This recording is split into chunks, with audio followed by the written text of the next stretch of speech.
Hello. In this lecture, we will discuss transistor biasing or DC analysis and DC load line and what is the Q point or operating point, what are the different techniques of transistor biasing and their comparison on stabilization techniques. Okay. Biasing is nothing, but we have discussed in earlier lectures that we connect two batteries, one at emitter junction and second one is at collector base junction to keep transistor into active region is biasing. Okay. Now first of all we will discuss conceptual part of biasing. Suppose एक example लीजिए कि आपको सुबह football खेलने जाना है, मान लेते हैं. तो तीन कंडीशन हो सकता है. या तो आप सो के जगह बिना कुछ खाए पिए तुरंत चले गए फुटबॉल खेलने. दूसरी कंडीशन क्या है कि आप उठे, 2 पराठे खाए, उसके बाद चले गए फुटबॉल खेलने. तीसरा कंडीशन ये हो सकता है कि आप 10 पराठे खा के फिर फुटबॉल खेलने गए. तो इसमें आपका जो परफॉर्मेंस है वो सबसे अच्छा जो होगा जब 2 पराठे खा के आप जाएंगे तो उसमें आप अच्छा परफॉर्म करेंगे. ठीक ना. मीन्स आपको खेल स्टार्ट करने से पहले ही जो है आपको थोड़ा सा जो है कुछ एनर्जी दे दी गई, यानी 2 पराठे दे दिए गए. तो इसी तरीके से ट्रांजिस्टर पे जो है कोई भी सिग्नल अप्लाई करने से पहले जो है हम वोल्टेज और बैटरी से वोल्टेज और करंट उसको जो अप्लाई कर देते हैं, डीसी बैटरी से वोल्टेज और करंट अप्लाई कर देते हैं, जिससे उसका एक ऑपरेटिंग कंडीशन इनिशियली सेट हो जाए. ठीक है. तो ये बाइसिंग का कॉन्सेप्ट है. अगर आपसे कोई एग्जाम में पूछेगा लिखने के लिए या वाइवा में पूछेंगे तो आप कहेंगे biasing is the setting of initial operating condition. Biasing से आप क्या करते हैं? It is the process of setting of initial operating conditions by current and voltage of an active device in amplifier for faithful reproduction of input signal. Means input signal को output पे exactly आपको achieve करने के लिए transistor आपका active region में होना चाहिए. एक्टिव रीजन के लिए हमने देखा था यहाँ पे कि आपका जो इमीटर जंक्शन है, इमीटर बेस जंक्शन, ये प्रॉपरली फॉरवर्ड बायस होना चाहिए और कलेक्टर बेस जंक्शन जो है प्रॉपरली रिवर्स बायस होना चाहिए. तभी ये ट्रांजिस्टर आपका एक्टिव रीजन में वर्क करेगा. यहाँ पे हम लोग जो है पिछले लेक्चर में देखे थे कि ये आपका ये एक्टिव रीजन है और ये जो कट ऑफ लाइन है इसके नीचे कट ऑफ रीजन है और यहाँ से जब करंट सेचुरेट हो जाता है तो सेचुरेशन रीजन है. तो प्रॉपरली एक्टिव रीजन में बनाए रखने के लिए ट्रांजिस्टर को इसका emitter base junction forward bias होना चाहिए और collector base junction reverse bias होना चाहिए. और ये जो है फॉरवर्ड बायस रिवर्स बायस हम अलग से जो बैटरी लगा कर, डीसी बैटरी लगा करके यहाँ से इसको फॉरवर्ड बायस और रिवर्स बायस बनाते हैं. ठीक ना. तो यही प्रोसेस आपका बायसिंग है. ये आपका इनिशियल ऑपरेटिंग कंडीशन, यानी आपका ट्रांजिस्टर का जो ऑपरेट हो ये एक्टिव रीजन में ही ऑपरेट हो, यही कंडीशन आपका सेट किया जाता है बायसिंग में कि इनिशियल ऑपरेटिंग, यानी अभी सिग्नल हमने अप्लाई नहीं किया, सिर्फ डीसी से ही जो हमने ये फिक्स कर दिया ट्रांजिस्टर इसी रीजन में, एक्टिव रीजन में ही सिर्फ मूव करेगा, ना तो कट ऑफ में जाएगा और ना ही सैचुरेशन में जाएगा. ओके. तो यही चीज़ आपने बायसिंग के डिफिनीशन में लिखा है. Biasing is the setting of initial operating condition in bracket current end voltage of an active device in amplifier for faithful reproduction of input signal. जब ट्रांजिस्टर आपका इसी एक्टिव रीजन में वर्क करेगा तो इनपुट सिग्नल पे जो भी apply करेंगे आप, यानी साइनोसाइडल सिग्नल अगर अप्लाई किया है तो आउटपुट पे भी आपको जो है साइनोसाइडल ही मिलेगा. इसके सिग्नल के शेप में कुछ भी चेंज नहीं होगा. अगर ये आपका कट ऑफ रीजन सैचुरेशन में चला जाता है ट्रांजिस्टर तो हो सकता है आउटपुट आपका इस तरह से ना मिले, आउटपुट आपका कुछ इस तरह से मिले, यहाँ से आपका कट कैंसिल हो जाए, इस तरह से मिले, थोड़ा बहुत चेंज हो सकता है. ठीक ना. तो यही कंडीशन बताया गया. Okay. The main purpose of biasing is to keep the base emitter junction JE properly forward biased and collector base junction JC properly reverse biased. ठीक है ना. During the application of signal, यानी पूरे signal के application के समय आपका ये जेई आपका फॉरवर्ड वाइज और जेसी आपका रिवर्स वाइज होना चाहिए। Okay. DC voltage is applied to transistor to establish the operating point, यानी वो जो दो बैटरी हमने अप्लाई किया था दोनों जंक्शन पे, वही बताया जा रहा है कि DC voltage applied to transistor to establish the operating condition, initial operating condition oblique quiescent point. इसी को इनिशियल ऑपरेटिंग कंडीशन को क्वेशंट पॉइंट भी कहते हैं, या इसको शॉर्ट में क्यू पॉइंट कहते हैं। ये सब चीज़ें आपसे एग्जाम में पूछा जाता है डिफिनीसन कि what do you mean by quiescent point are defined Q point, तो आप ये पूरी बातें जो है इसमें लिखेंगे। Okay. Next topic is not next, it's sub topic is DC load line and Q point. जो आपका इनिशियल ऑपरेटिंग कंडीशन जो है, ये डीसी लोड लाइन पे जो है एक पॉइंट डिसाइड किया जाता है, वही आपका क्यू पॉइंट है या ऑपरेटिंग पॉइंट है। तो क्या होता है डीसी लोड लाइन, इसको डिस्कस करते हैं। In previous lecture we have discussed common emitter configuration. Transistor का कॉमन इमीटर कन्फिग्रेशन हम लोगों ने डिस्कस किया था, जिसमें आपका ये इमीटर टर्मिनल इनपुट और आउटपुट साइड में कॉमन है, ठीक ना। ये आपका जो है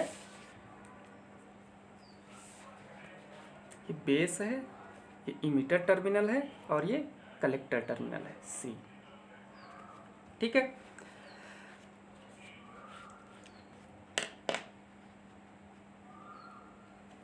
ओके। तो ये सर्किट आपके पास जो कॉमन इमीटर कॉन्फ़िगरेशन सर्किट है, इसकी एनालिसिस करते हैं, डीसी एनालिसिस। अभी हमने यहाँ पे डीसी एक बैटरी अप्लाई किया है इनपुट साइड में, और कलेक्टर साइड में यानी कलेक्टर बेस जंक्शन के लिए एक डीसी बैटरी दूसरी अप्लाई किया गया है।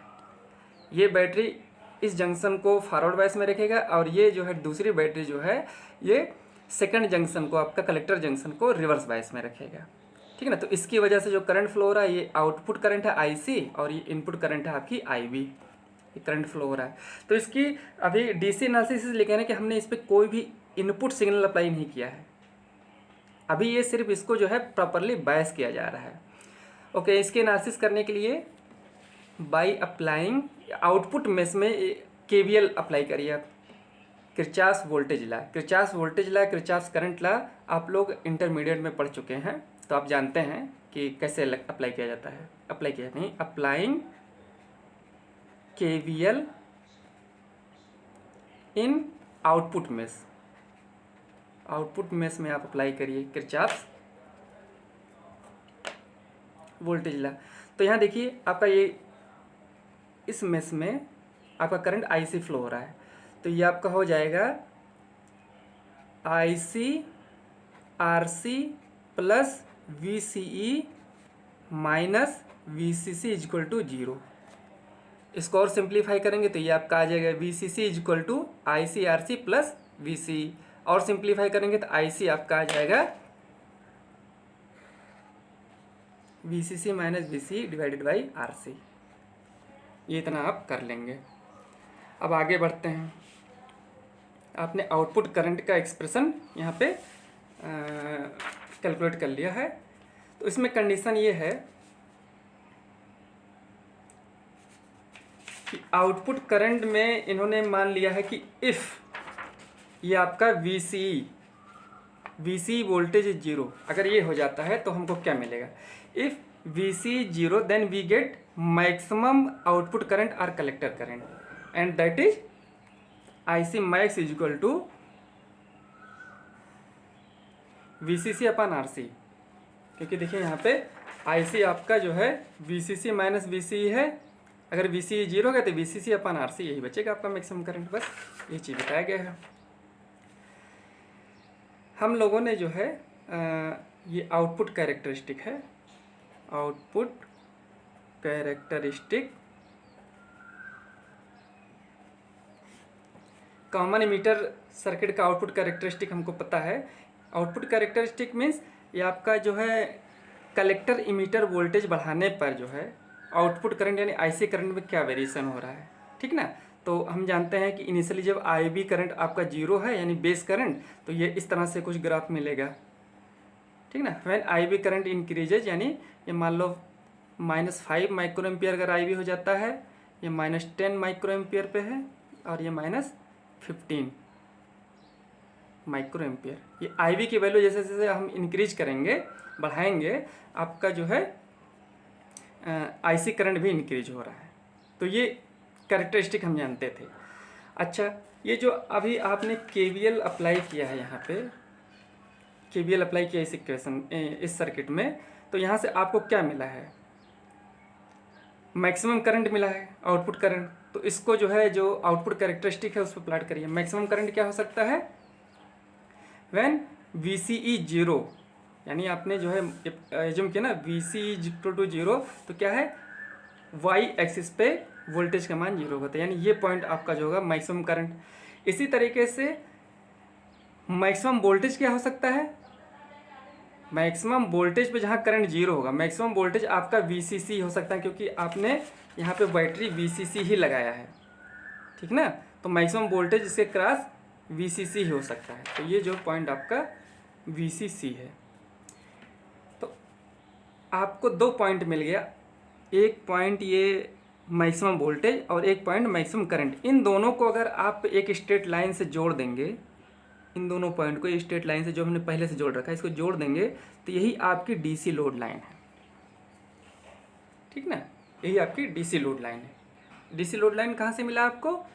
आपने कॉमन इमीटर कॉन्फ़िगरेशन सर्किट का जो है, ये जो सर्किट हमने बनाया है, इसके आउटपुट में इसमें KVL अप्लाई किया, जिससे आपको कलेक्टर करंट के टर्म्स में एक इक्वेशन मिल गया।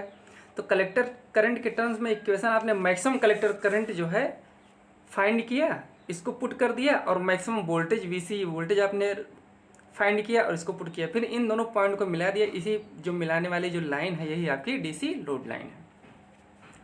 कुछ पॉइंट यहाँ पे हम लोगों ने और लिख रखा है। Transistor is set to be under quiescent condition when 0 input signal is applied. यानी अगर आपने ट्रांजिस्टर पे कोई सिग्नल अप्लाई नहीं किया है, तो ये ट्रांजिस्टर आपका क्वोशंट कंडीशन में होता है, इसको कहते हैं क्वोशंट कंडीशन, ठीक ना। ओके, DC लोड लाइन की क्या डिफिनेशन है? DC load line is a straight line which joints IC max in maximum collector current and VCC। Okay, DC load line is a straight line which joints IC max and VCC और which joints saturation point and cut off point. ये दूसरे definition में आप ये भी कह सकते हैं, DC load line is a straight line which joints saturation point and cut off point. Okay, तो अब जो है यहाँ पे Q पॉइंट जो है ऑपरेटिंग पॉइंट, यहाँ पे एज्यूम कर लेते हैं कि कोई पॉइंट ऐसा होना चाहिए कि जो DC लोड लाइन है इसके मिडिल में होना चाहिए, बीच में होना चाहिए, ठीक ना। तो हमने यहाँ पे एज्यूम कर लिया, ये सेंटर में जो है ये DC Q पॉइंट है, यहाँ पे Q पॉइंट और ऑपरेटिंग पॉइंट। इस पॉइंट को जो मिडिल सेंटर पॉइंट है, इसी को हमने Q पॉइंट मान लिया है। और Q point DC load line के मध्य में ही होता है, सेंटर में ही होता है, बीच में ही होता है, ठीक है। और ये पॉइंट अगर आप देखेंगे तो किस किस चीज़ का फंक्शन है, यहाँ पे अगर आप देखेंगे तो पहली बात वोल्टेज का फंक्शन है ना। यहाँ पे इसके करस्पॉन्डिंग X एक्सिस पे वोल्टेज जो होगा ये VC होगा, और करंट भी होगा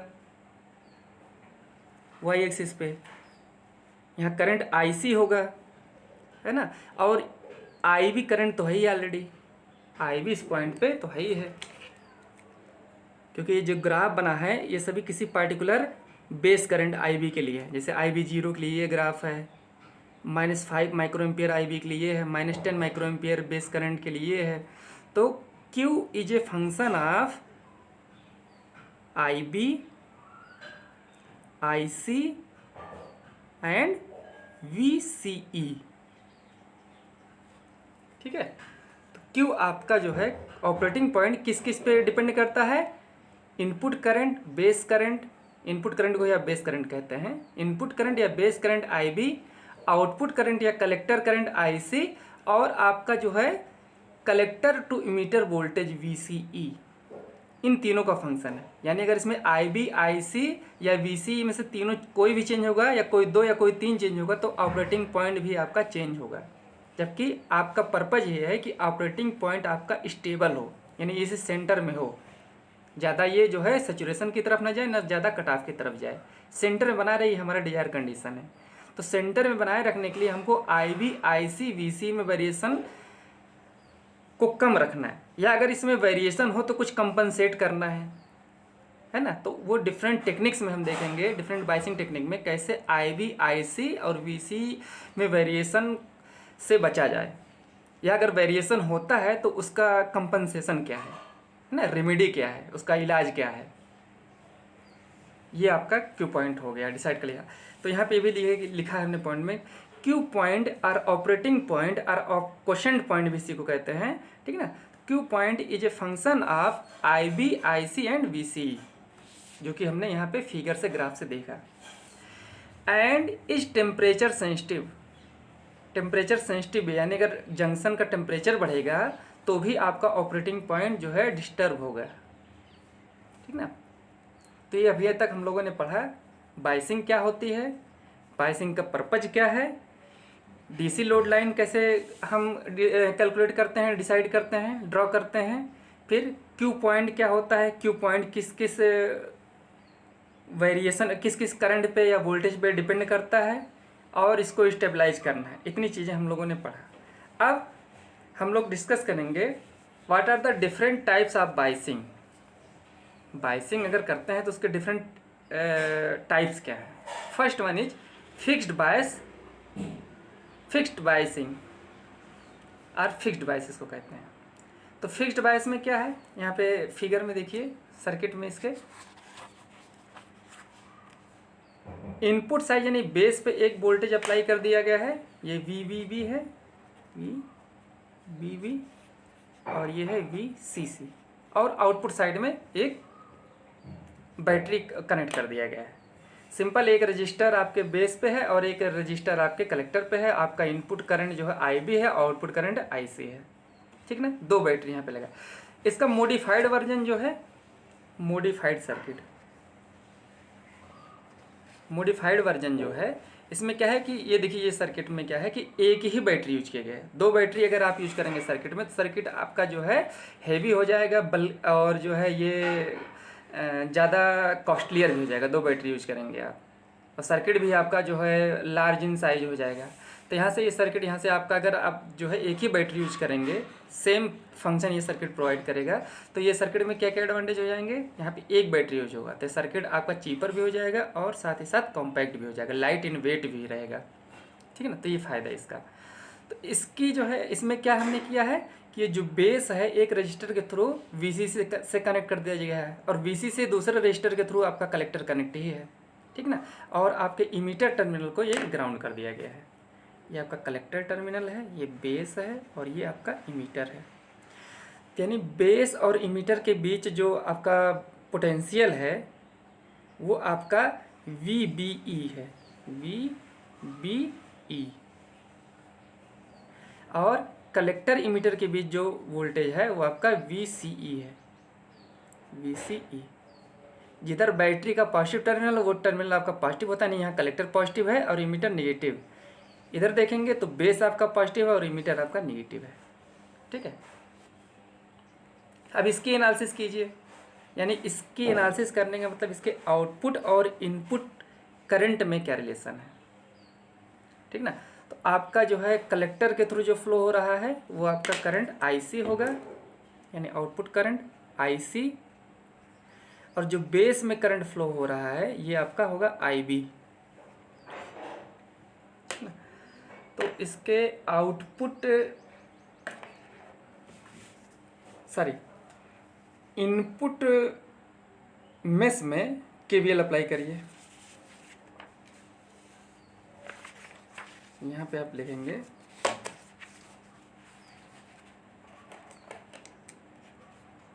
अप्लाइंग KVL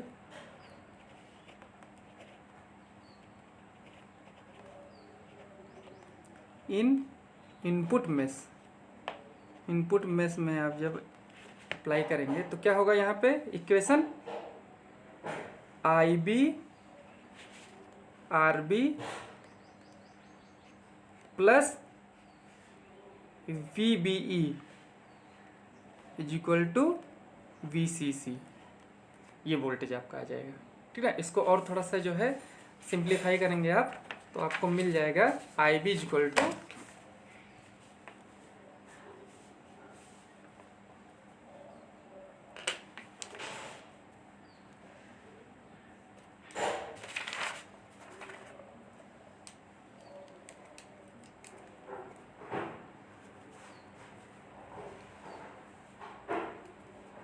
ये आपको इक्वेशन मिल जाएगा I B equal to V C C minus V B divided by R B.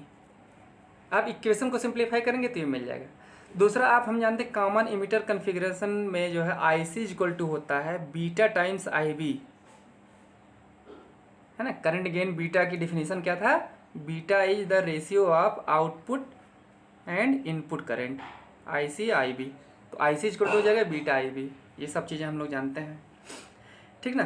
तो अब आपका जो है यहाँ से अगर मान लेते हैं फिक्स्ड बाइसिंग की बात करते हैं, तो ये I C equal to beta I B है। अगर टेम्परेचर चेंज हुआ तो बीटा चेंज हुआ, बीटा चेंज होगा तो आपका आई सी चेंज होगा, ठीक ना।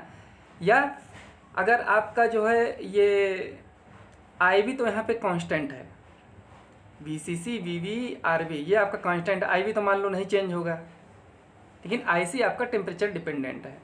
तो इसको जो है क्यू पॉइंट जो आपका है, जो अभी तक हम लोगों ने डिस्कस किया था क्यू पॉइंट, ये क्यू पॉइंट ये बीटा चेंज वेरिएशन से या टेम्परेचर वेरिएशन से बीटा चेंज होगा और क्यू पॉइंट आपका चेंज होगा, डिस्टर्ब होगा। जबकि हम चाहते हैं कि ये स्टेबलाइज पॉइंट हो, स्टेबल पॉइंट हो। तो इसको स्टेबलाइज करने के लिए जो है क्या करते हैं, या इसका स्टेबलाइजेशन चेक करने के लिए क्यू पॉइंट आपका अंडर कंडीशन है कि नहीं।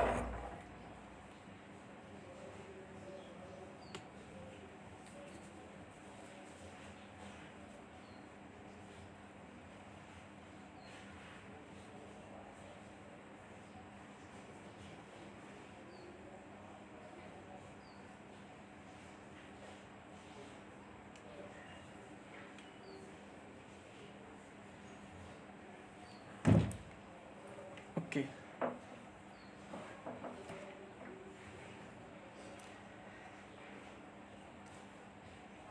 तो इसकी स्टेबिलिटी चेक करने के लिए कि क्यू पॉइंट आपका स्टेबल हो, उसके लिए स्टेबलाइजेशन टेक्निक यूज किया जाता है, स्टेबलाइजेशन फैक्टर यूज किया जाता है, उसको हम लोग डिस्कस करेंगे।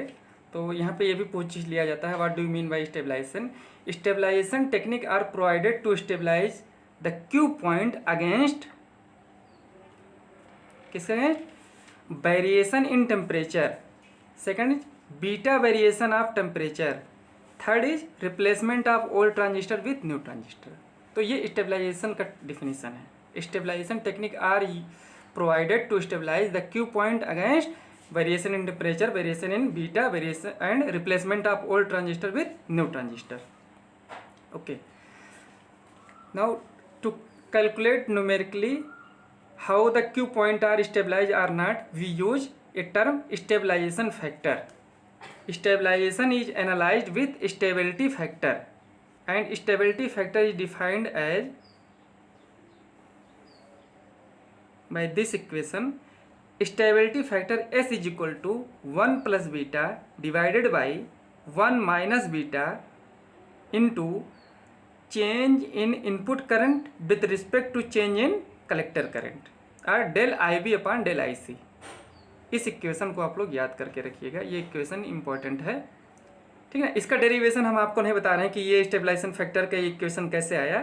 आप इसको अभी यहाँ पे जो है इसको आप एक्सेप्ट कर लीजिए डायरेक्ट, ठीक ना। इसका डेरिवेशन पढ़ना है तो आप मिलमन हालकियाज की बुक है या बॉलस्टेड की बुक है, वहाँ से जाके आप इसको जो है डेरिवेशन इसका देख सकते हैं, ठीक है। तो जिस ट्रांजिस्टर का स्टेबिलिटी फैक्टर एस स्मॉल होता है वो ज़्यादा स्टेबलाइज होता है, ठीक ना। तो हम क्या करेंगे, सभी कॉन्फ़िगरेशन का या जितने बाइसिंग टेक्निक हैं उन सभी का इनपुट आउटपुट करंट निकाल लेंगे और उसको जो है del I B upon del I C form में रख करके इसी इक्वेशन में पुट करेंगे।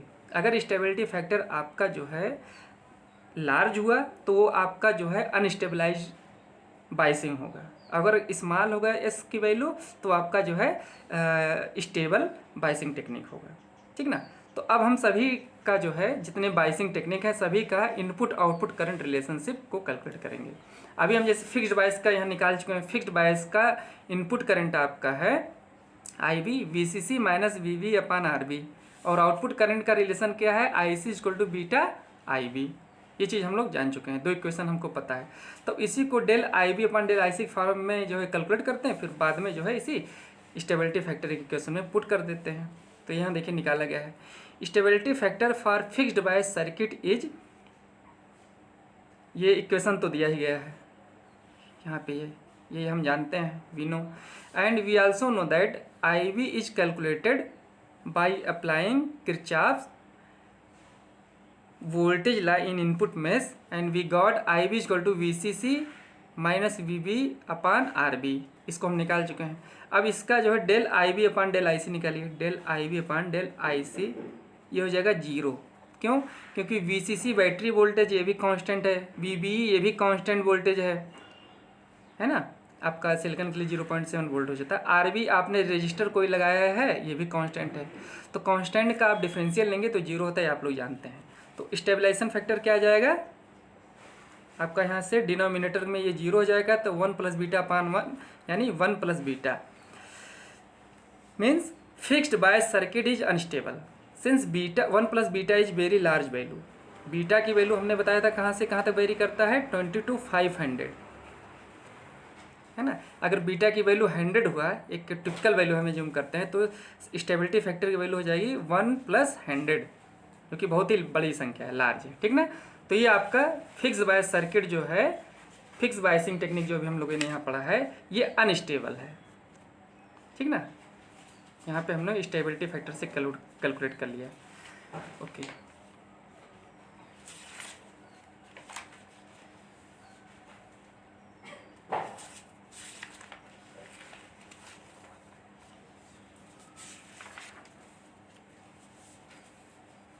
Now second biasing technique is collector to base bias.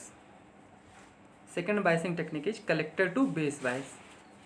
इस टेक्निक में क्या किया गया है, यहाँ से देखिए, पिछली बार बेस टर्मिनल को एक रेजिस्टेंस के थ्रू डायरेक्ट वीसीसी में कनेक्ट किया गया था, जो फिक्स्ड बायस था। अब की बार क्या किया गया है, रेजिस्टेंस के थ्रू ये कलेक्टर से कनेक्ट किया गया, कलेक्टर टर्मिनल से। ये डायरेक्ट जो है सप्लाई वोल्टेज से नहीं कनेक्ट किया गया। यहाँ कलेक्टर टर्मिनल है, ये आपका इमीटर टर्मिनल है, और ये आपका बेस टर्मिनल है, ठीक है। तो यहाँ से आपका जो है सर्किट थोड़ी सी चेंज हुई है, यानी हम बेस टर्मिनल को आरबी रजिस्टर से कलेक्टर से कनेक्ट कर दिए हैं। इसको कहते हैं कलेक्टर टू बेस बायस, यानी collector to base biasing technique होती है, ठीक ना। इस सर्किट में फिर क्या करेंगे, फिर इसके एनालिसिस करेंगे। एनालिसिस करने के लिए हमको सिर्फ 2 चीज़ ध्यान देना है, इनपुट आउटपुट करंट रिलेशनशिप निकालना है, फिर दोनों का डिफरेंशियल कर देना है, और स्टेबिलिटी फैक्टर के फार्मूले में लेके पुट कर देना है। इतना ही काम करना है।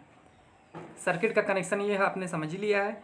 आप इसको लैंग्वेज भी दे सकते हैं कि in this circuit base terminal is connected to collector terminal with RB resistor, with the help of a resistor RB, ठीक ना। ये सारी बातें आप लिख देंगे, यहाँ कनेक्ट है। कॉन्सेप्चुअल सिर्फ पार्ट हम डिस्कस कर रहे हैं यहाँ पे, okay. Now applying KVL to input mesh, यानी Kirchhoff voltage law in input mesh. Input mesh ये आपका, ये इनपुट मेश है, ये जो आपका, ये आपका इनपुट मेश है यहाँ से। तो यहाँ से आप देखेंगे आपके इनपुट मेश में क्या हो रहा है। ये करंट जो यहाँ से सप्लाई से आ रही है, टोटल करंट, ये करंट जो सप्लाई से आ रहा है, फिर यहाँ से 2 ब्रांच में डिवाइड हो जा रहा है। एक ब्रांच ये है बेस टर्मिनल में आता है, एक कलेक्टर टर्मिनल में आता है। तो जो कलेक्टर टर्मिनल में करंट आ रहा है उसको हमने एज्यूम किया आईसी, और जो बेस टर्मिनल में करंट आ रहा है ये हमने एज्यूम किया आईबी। तो टोटल करंट यहाँ जो सप्लाई से आ रहा है ये क्या होगा, टोटल करंट इन दोनों का सम होगा, यानी total current is IB plus IC. ये करंट आपके आरसी रेजिस्टेंस के थ्रू फ्लो हो रहा है। तो जब आप केवीएल अप्लाई करेंगे तो आप देखेंगे कि इस कंपोनेंट में जो टोटल वोल्टेज है वो करंट और रजिस्टर का जो है रेजिस्टेंस का मल्टीप्लिकेशन होता है। यानी यहाँ पे हमने लिखा है V C C is equal to I C plus I B R C. I B plus I C total current है, आर सी से मल्टीप्लाई करेंगे, यानी जो है पहले कंपोनेंट के क्रॉस जो वोल्टेज वो आपको मिल जाएगा, प्लस ये voltage I B into R B, I B into R B मिल गया। और यहाँ पे वोल्टेज आपने एज्यूम ही किया, पता ही है कि वोल्टेज बेस और इमीटर के क्रॉस जो वोल्टेज होता है वो वी बी ई होता है, ये आपने रख दिया, ठीक है। इसको थोड़ा सा और सिंप्लीफाई करो, आई C R C plus I B R C, I B are B plus I B. यहाँ से आई बी को कॉमन ले लिया गया है, इस टर्मिनल से इस टर्मिनल से जो है आई बी कॉमन लिया, तो आपका आई बी आ गया R C plus R B, और बाकी जो है एस एच आपने पुट कर दिया। फिर यहाँ से आपने क्या किया, वी बी को जो है दूसरी साइड में ले गए हैं, यानी I B R C plus R B plus I C R C is equal to V C C minus V B. ये आपका इनपुट आउटपुट के करेस्पॉन्डिंग जो है आपका इक्वेशन मिल गया है। इक्वेशन आप 1 मान लीजिए, ठीक ना। अब इसको del I B upon del I C करना है, तो यहाँ पे देखिए हमने निकाला आगे इसको, यहाँ पे इनपुट आउटपुट करंट में आपने रिलेशन जो है एक इक्वेशन जो है फाइंड किया, और अब स्टेबिलिटी फैक्टर फार्मूले में इसको रखना है। तो यानी यहाँ सब हेडिंग क्या है, stability factor for collector to base bias. Stability factor is defined as 1 plus beta divided by 1 minus beta del I B upon del I C. और ये इक्वेशन नंबर 1 से ये हमने लिया है, ये हमको इक्वेशन 1 से मिला है, I B in bracket R C plus R B, ठीक ना। फिर हमने इसका del I B upon del R C किया, तो इसका जब del I B upon del R C करेंगे आप, तो ये हो जाएगा, यहाँ पे थोड़ा सा एक लाइन हम पहले चले गए हैं, कोई बात नहीं, यहाँ पे आप लिख लो, del I B upon del I C in bracket R C plus R B, ये होगा, फिर ये हो जाएगा प्लस आर सी, सिर्फ आर सी होगा, ठीक ना, इज इक्वल टू 0, क्योंकि ये भी कांस्टेंट ये भी कांस्टेंट, कांस्टेंट का डिफरेंशियल 0 होता है, आपको पता है। फिर इसको और सिंप्लीफाई करेंगे, ये इधर ले जाएंगे तो माइनस हो जाएगा, तो ये आपको ओवरऑल जो है del I B upon del I C होगा minus R C upon R C plus R B, यानी कलेक्टर रेजिस्टेंस और बेस रेजिस्टेंस पे स्टेबिलिटी आपकी डिपेंड करेगा, स्टेबिलिटी फैक्टर। तो यहाँ पे आप देखिए स्टेबिलिटी फैक्टर में जब रखेंगे तो यहाँ पे स्टेबिलिटी फैक्टर क्या आ जाएगा, 1 plus beta R C upon R C plus R B. यहाँ देखिए जो आपका जनरल फंक्शन है, जनरल इक्वेशन है, वहाँ 1 माइनस है डिनोमिनेटर में, ठीक ना। लेकिन यहाँ पे जो आपने जो कलेक्टर टू बेस बायस के लिए देखा है, 1 प्लस डिनोमिनेटर 1 प्लस समथिंग आया है, यानी डिनोमिनेटर आपका ज़्यादा है तो टोटल स्टेबिलिटी फैक्टर आपका कम होगा, स्मॉल वैल्यू होगा। तो यानी आपने देखा कि collector to base bias technique में या इस कॉन्फ़िगरेशन में आपका स्टेबिलिटी इम्प्रूव हुआ है, ठीक ना। यहाँ से आप देख सकते हैं क्योंकि डिनोमिनेटर 1 प्लस है। देखिए क्या इसका डिस्कशन है, it provides good thermal stability but RB is introducing unnecessary feedback from output to input, therefore this biasing circuit is rejected in practice। Stability तो इसकी अच्छी है, गुड है, लेकिन इसमें क्या प्रॉब्लम है, अननेसेसरी फीडबैक प्रोवाइड कर रहा है। आउटपुट वोल्टेज का कुछ पार्ट इनपुट में फीडबैक हो जा रहा है। कैसे हो रहा है, देखिए यहाँ पे सर्किट में देखिए, हमको पता है कि आउटपुट हम लोग यहाँ से जो है कलेक्टर टर्मिनल और यहाँ से इमीटर टर्मिनल के जो है एक क्रॉस आउटपुट लेते हैं, ठीक ना। तो लेकिन यहाँ आउटपुट कलेक्टर से जो है हम लेते हैं, आउटपुट एक रजिस्टर के थ्रू आपका बेस से भी कनेक्ट होता है, नहीं आउटपुट का कुछ पार्ट, ठीक ना, आउटपुट का कुछ पार्ट आपके बेस में यानी इनपुट में फीडबैक हो जा रहा है। ये इसकी एक प्रॉब्लम है, यानी आउटपुट पे जो आपको वोल्टेज मिल रहा है या करंट मिल रहा है उसका जो एम्पलीट्यूड कम हो जाता है, क्योंकि कुछ पार्ट आपका फीडबैक हो जाता है। यही जो कह रहा है कि अननेसेसरी फीडबैक ये प्रोवाइड कर रहा है सर्किट, इसलिए collector to base bias circuit is rejected in practice. ये सर्किट यूज नहीं किया जाता है प्रैक्टिकली, ठीक ना। बट आपको जो है समझना चाहिए कि इसको स्टेबिलिटी फैक्टर कैसे निकालते हैं, इनपुट आउटपुट में रिलेशन कैसे निकालते हैं, सभी टेक्निक जानते रहिए आप लोग। Okay, now next and most popular technique is voltage divider bias or self bias circuit। ये थर्ड आपका जो टेक्निक है वोल्टेज डिवाइडर बायस इसको कहते हैं। It is also called as self bias circuit. This is the most popular biasing circuit and connection of this circuit is given in this figure। this terminal is base, this one is collector and this one is emitter। यहाँ पे देखिए एक नया resistance है, emitter resistance R E, यानी emitters, इसके पहले वाली जितनी सर्किट थी इमीटर डायरेक्टली कनेक्ट होता था ग्राउंड से या बैटरी के नेगेटिव टर्मिनल से, लेकिन यहाँ पे जो है इमीटर एक रजिस्टर के थ्रू, आर ई एक रजिस्टर के थ्रू फिर जो है जाके कनेक्ट है आपके ग्राउंड में, ठीक ना। और बेस में यहाँ पे जो है एक सिंगल रजिस्टर ना लग के 2 रजिस्टर यूज हुआ है, R1 एंड R2, ठीक ना। और कलेक्टर पे आपका रजिस्टर RC जो है हमेशा यूज ही होता है। तो ये जो आपका सर्किट टेक्निक है ये आपका वोल्टेज डिवाइडर बायस है, यानी आपने जो सप्लाई वोल्टेज दिया है यहाँ पे VCC, इसी को डिवाइड किया गया है R1 R2 में, ठीक ना। तो यानी R2 जो है आपका, इसके क्रॉस जो वोल्टेज होगा ये आपका वोल्टेज होगा VBE, यानी बेस इमीटर जंक्शन पे, और ये इसका एक पॉजिटिव होगा और इमीटर टर्मिनल नेगेटिव होगा, और ये आउटपुट साइड में ये होगा प्लस VCE और ये होगा माइनस, क्योंकि बैटरी की तरफ का जो टर्मिनल है वो पॉजिटिव होता है और ग्राउंड की तरफ जो टर्मिनल है वो नेगेटिव है, ठीक है। तो अब इसकी DC एनालिसिस करने के लिए, यानी इसका जो है इनपुट आउटपुट करंट रिलेशन देखने के लिए इस सर्किट को जो है थेवेनिन इक्विवेलेंट सर्किट में कन्वर्ट कर लिया जाता है। शायद आप लोगों ने थेवेनिन इक्विवेलेंट पढ़ा है या नहीं पढ़ा है, ये सर्किट एनालिसिस में आपको जो है मिलेगा। तो थेवेनिन इक्विवेलेंट सर्किट देखिए यहाँ पे हमने बना रखा है वोल्टेज डिवाइडर सर्किट का।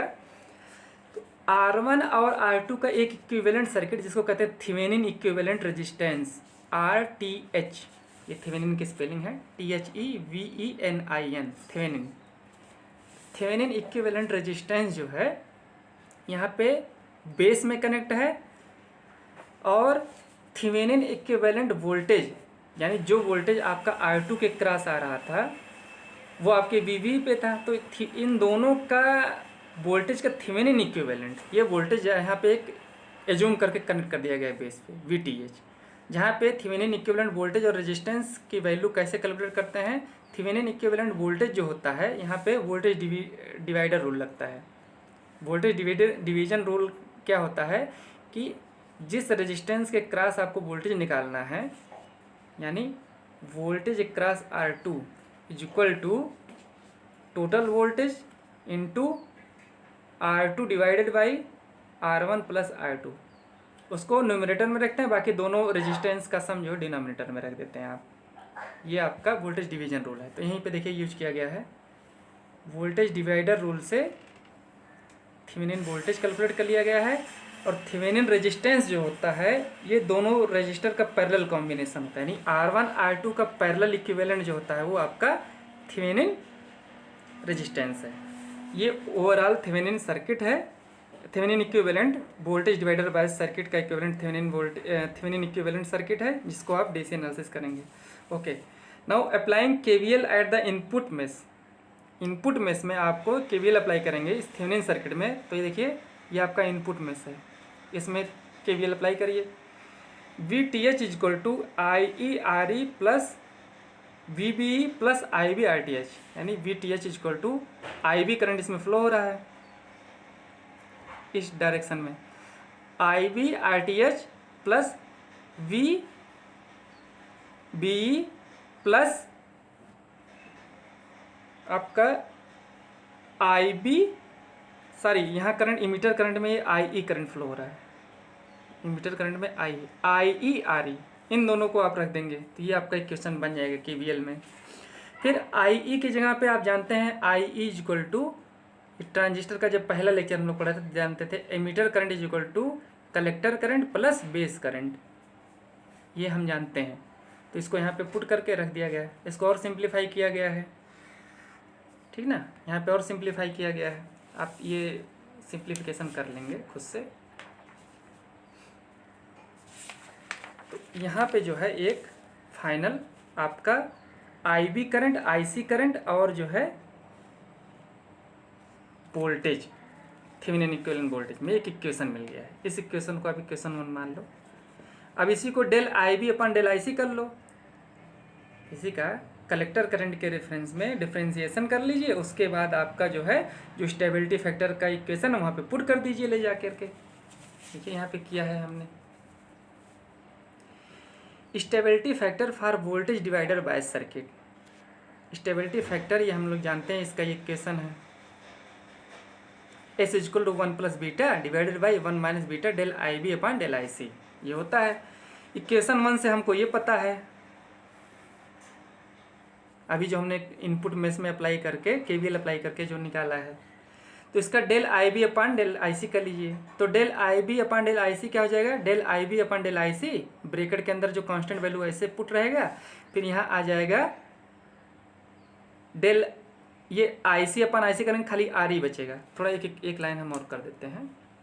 ये टर्मिनल तो आपका जीरो हो जाएगा क्योंकि कांस्टेंट है, लेफ्ट हैंड साइड जीरो हो जाएगा। Zero is equal to del I B upon del I C, bracket के अंदर आपका R T H plus R E, ये होगा। यहाँ पे हो जाएगा प्लस आर ई, ठीक है। ये कांस्टेंट वी वी कांस्टेंट, ये जीरो हो जाएगा। तो इसको और सिंप्लीफाई करेंगे तो ये इधर ले जाएंगे तो माइनस हो जाएगा, यानी del I B upon del I C in bracket R T H plus R E equal to minus R E. फिर इसको ले जाएंगे इधर तो ये आपका आ जाएगा del I B upon I C. इसकी वैल्यू आप स्टेबिलिटी फैक्टर वाले इक्वेशन में जाके पुट करिए तो आपका आ जाएगा stability factor, overall stability factor आ जाएगा, ओवरऑल स्टेबिलिटी फैक्टर होगा आपका 1 plus beta divided by 1 plus beta R E upon R T H plus R E. यानी यहाँ पे भी आप देखिए स्टेबिलिटी फैक्टर के इक्वेशन में जो डिनोमिनेटर यहाँ पे प्लस है, 1 प्लस समथिंग, तो ये भी आपका ओवरऑल स्टेबिलिटी फैक्टर की वैल्यू स्मॉल होगा। Means stability factor S is very very small, so self bias circuit has excellent stability, that's why this circuit is most popular. ठीक ना। अभी इसमें ये तो इतना क्लियर हो गया आपका वोल्टेज डिवाइडर बायसिंग का, लेकिन इसमें जो आपका ये आर ई रेजिस्टेंस है, ये रेजिस्टेंस इमीटर में जो आपने करंट किया, इसका क्या रोल है, इसको देखिए। If R E equal to zero, मान लेते हैं आपने आर ई कनेक्ट ही नहीं किया, then R E equal to zero, ये टर्मिनल आपका पूरा जीरो हो जाएगा। Then stability factor will be equal to 1 plus beta, means आपका टोटल सर्किट अनस्टेबल हो जाएगा। ये वैल्यू लार्ज है, ठीक ना। 1 plus beta is very large value, hence circuit will be unstable. तो देखिए आर ई का कितना बड़ा रोल है, अगर इसको आपने नहीं कनेक्ट किया तो सर्किट आपकी अनस्टेबल हो जाएगा। यहाँ पे लिखा hence self bias circuit is unstable and R E is called stability resistance. तो इस लेक्चर में हम लोगों ने जो है बायसिंग टेक पढ़ा और DC load line, operating point, different types of biasing circuits discuss किया, और स्टेबिलिटी फैक्टर के बेस पे हमने डिस्कस किया कि कौन बायसिंग सर्किट अच्छा है। ठीक है, ओके। नेक्स्ट लेक्चर में हम लोग डिस्कस करेंगे field effect transistor. Okay, thank you.